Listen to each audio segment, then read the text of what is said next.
do it in a masjid, you can do it at home, you can do it at any place. That's it.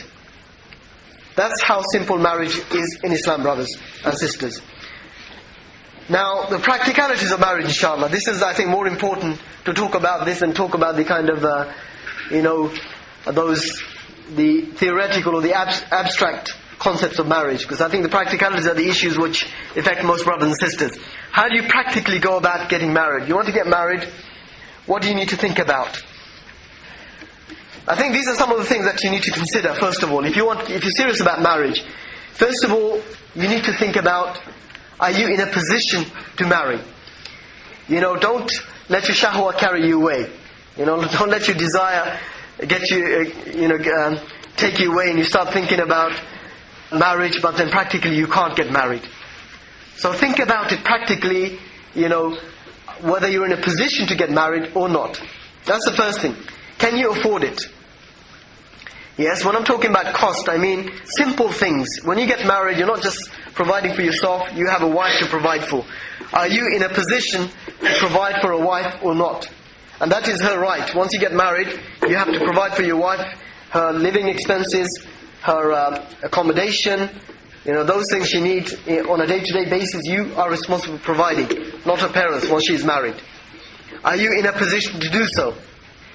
And again, I don't want you to think about, luxurious or extravagant living. Simple things. It doesn't really, brothers, to live today, it doesn't really cost very much. But many people, they have very extravagant lifestyles, very expensive lifestyles. And really a lot of people, they waste a lot of money in terms of how they live, what they eat.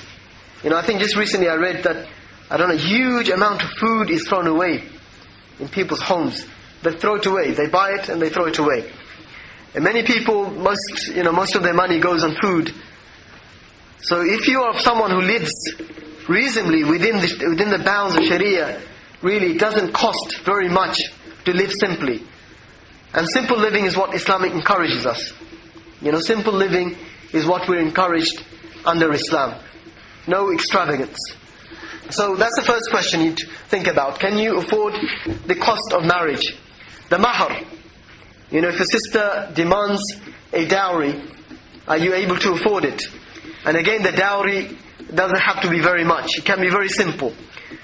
I know of people who married for very small amounts, and I've heard of people who married for very large amounts.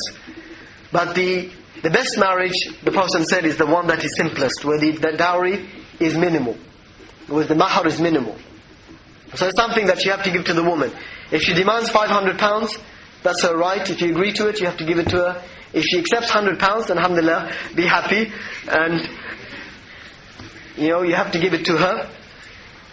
Accommodation. This is one of the biggest issues, not just for people who want to get married, even for married people. And if you want to get married, and you're living with parents, as I imagine most of you students, unmarried students probably are, or living in hostels, and you think, how can I marry? I don't have a place of my own. There's nothing to prevent you from marrying and living with your parents. You living at home, she's living at home, no problem with that. Until you're in a position to afford your own accommodation. Or, if your parents are happy with it, and your family is happy with it, she moving in to your house. Again, you have to think about the practicalities of that as well. You may have a single bedroom that you're living in, on a single bed. But when you have a wife, are you going to fit a double bed into your room or not? I mean, these are, common sense things, brothers and sisters, but, sometimes people get carried away and they don't think about these things. Are you in a position now to live together as a couple? Can you live together in your own home as a couple or not? What about the brothers? The brother-in-laws? What about the extended family? How will you interact? So all of those things are key issues. And I'm not saying this to put people off, I'm saying so that you think realistically. And that, you put this into your mind so that inshallah you can look at practical ways of, practical solutions. So accommodation, where will you live?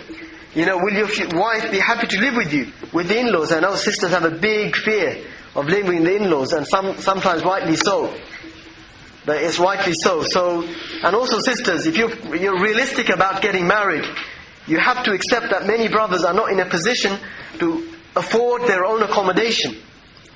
Seriously, those of you who know, the housing market today is practically impossible to buy a house unless you go take a mortgage. And you can't even get a mortgage unless you earn a certain amount. Renting, subhanAllah, renting a one-bedroom flat, you know how much it costs? A good property will cost you, probably about £500-600 a month.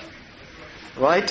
So it's not cheap. So sisters, you have to be realistic. If you want to get married, don't demand that the brother, has his own accommodation, has his own place. Otherwise, really, you're putting many brothers, you're kind of making it very difficult for many brothers to marry. And you yourself will suffer because many brothers will not come forward because they're not in a position to get accommodation. And that's probably the biggest expense that people have. I do personally advise people, if you're in a position to get your own accommodation, then do it. That is the best solution. Because you have that privacy, you have the intimacy, to develop your relationship and to get away from others. That is the ideal solution. But it's not practical for many, many brothers.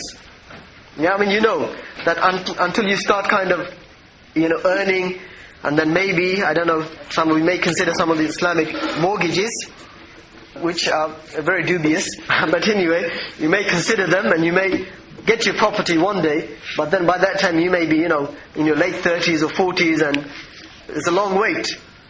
So practically, sisters, brothers and sisters, this is a matter you have to consider. You have to live with your family sometimes as married couple, and you have to do, there's no other easy way out. So accommodation, living expenses, simple things of shopping and clothes and so on. How will you provide that for your wife? You may have a part-time job, which is sufficient. Alhamdulillah, I know a brother, he's serious about marriage. He has a part-time job. Alhamdulillah, he can afford to marry. Yes? But if you have no income at all, and your father is providing for you, giving you pocket money, right? Is your father going to carry on giving you pocket money so you can support your wife as well? Now seriously, you have to discuss this with your families. Yeah, if your family, if your parents are happy to support you and your wife, alhamdulillah, good and well. But if they're not, then you have to consider taking a part-time job as a student, so that you can, meet those basic needs. And as I said again, the costs are not, huge. It's very simple, really. You can survive on minimal amounts if you live, inshallah, if you live a simple life. And when I say simple life, it doesn't mean you have to, you're eating scraps every day and you're wearing rags. No, it means that, you live within your means. Many people, subhanAllah, and this is something that is a topic in itself as well today, Western society is kind of, their consumerism really is destroying the world today. You go to Tesco, you see so many varieties of, cornflakes, for example. You think, choice is good, but at what cost? All this choice that we have, it's at a cost to others in the world today. And really we are part of the problem of the rest of the world that is suffering as a result of Western consumerism. The amount that they consume really is destroying the rest of the world. And all of us as Muslims, we also living in this society, we are contributing towards that as well. So when we live simply, in terms of our food, our clothes, our needs, we are in a way helping the rest of society. So simple living is ideal.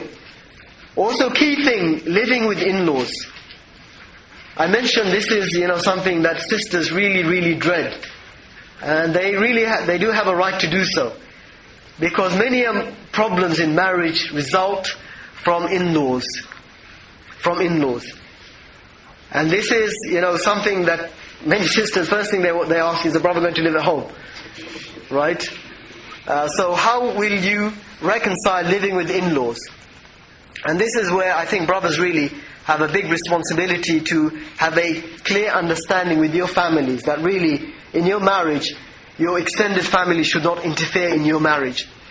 And many times when marital problems arise, it's because of mother interfering, or the brother-in-law or sister-in-law interfering in the marriage. And many issues, and many times sisters suffer because the brothers are not willing to stand up for the rights of their wives.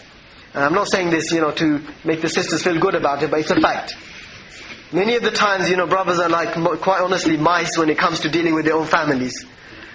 And they kind of